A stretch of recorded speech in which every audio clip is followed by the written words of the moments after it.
नमस्कार, मैं अनुज श्रीवास्तव, संचार टुडे में आपका स्वागत है। बिलासपुर आरपीएफ पुलिस द्वारा एक किन्नर को बुरी तरह अमानवीय तरीके से पीटे जाने की घटना को संचार टुडे ने प्रमुखता से प्रकाशित किया था, जिसके बाद छत्तीसगढ़ की ट्रांसजेंडर एक्टिविस्ट और तृतीय लिंग कल्याण बोर्ड छत्तीसगढ़ शासन के सदस्य विद्या राजपूत ने इस घटना को संज्ञान में लिया।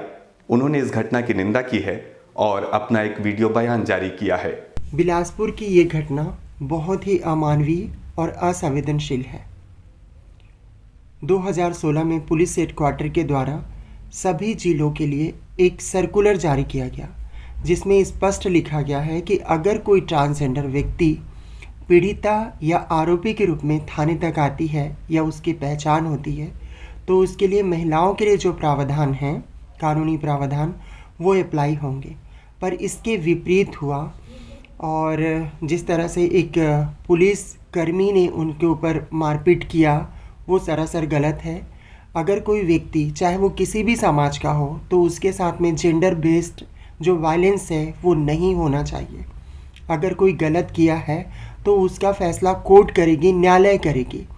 पर किसी समुदाय के लोगों को मारना पीटना, जो ऑलरेडी सामाजिक, आर्थिक और शैक्षणिक रूप से पिछड़े हुए हैं, वो बहुत ही गलत है।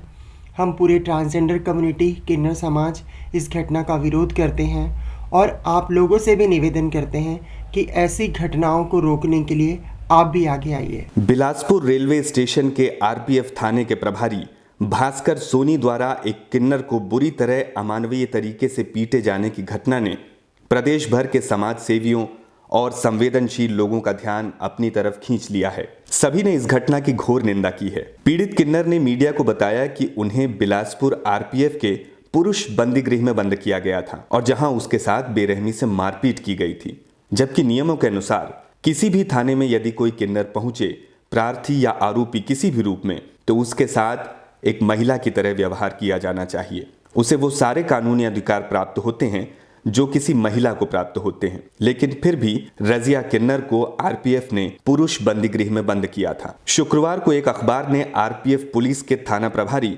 भास्कर सोनी का पक्ष छापा है। अखबार के अनुसार भास्कर सोनी ने कहा कि यात्री हमारे भगवान हैं, उन्हें परेशान नहीं करने दूंगा। अखबार ने यह भी छापा कि थर्ड जेंडरों पर आरपीएफ की टीम ने कार्रवाई करते हुए हल्का बल प्रदर्शन प्रयोग किया। अखबार में बताए अनुसार आरपीएफ ने ट्रांसजेंडरों को स्टेशन में प्रवेश करने से रोका। अखबार की इस खबर ने बड़ी चालाकी से सारे असल मुद्दों को गायब कर दिया। मुद्दा यह है कि ट्रांसजेंडर महिला को आरपीएफ के भास्कर सोनी ने इस तरह पीटा क्यों? किस कानून के तहत उन्हें इस तरह का ब्रूटल वॉयलेंस करने का अधिकार प्राप्त हुआ? यदि किन्नरों ने कोई अपराध किया भी था तो उसके लिए नियम कानून है, कोर्ट कचहरी है। कानून तोड़ने का अधिकार तो कानून के पास भी नहीं है। ये बेसिक बात वर्दी वालों को भी मालूम होनी ही चाहिए। और यदि सब कुछ मारधाड़ से ही हल करना है तो फिर रेलवे को आरपीएफ और जीआरपी बनाने की जरूरत ही क्या होती? बार के बाउंसरों को भर्ती कर लेते, उसी से सब काम हो जाता। इस पूरे मामले में भास्कर सोनी लोगों को भ्रमित कर रहे हैं। उन्होंने कहा कि किन्नर पर हल्का बल प्रयोग किया गया, लेकिन किन्नर रजिया के जख्म कुछ और ही बयान कर रहे हैं। भले ही भास्कर सोनी लाख दलील पेश करें, लेकिन रजिया के साथ अन्याय तो हुआ है, जिसे न्याय दिलाने लोगों को भी आगे आना चाहिए, जिससे किन्नर समाज का दोहन करने वाले आरपीएफ के इस तरह के अधिकारियों को सबक मिल सके। नियम के अनुसार पीड़ित किन्नर को महिला बंदी गृह में रखा जाना चाहिए था, तो उसे पुरुष बंदी गृह में क्यों रखा गया? जिनकी जिम्मेदारी है कानून का पालन करवाने की, यदि वही इस तरह से कानून तोड़ने लगेंगे तो अपराधियों में और वर्दी वालों में क्या ही फर्क रह जाएगा? इन सभी सवालों के बीच अमानवीय हिंसा का शिकार हुई रजिया किन्नर को अब तक न्याय नहीं मिला है।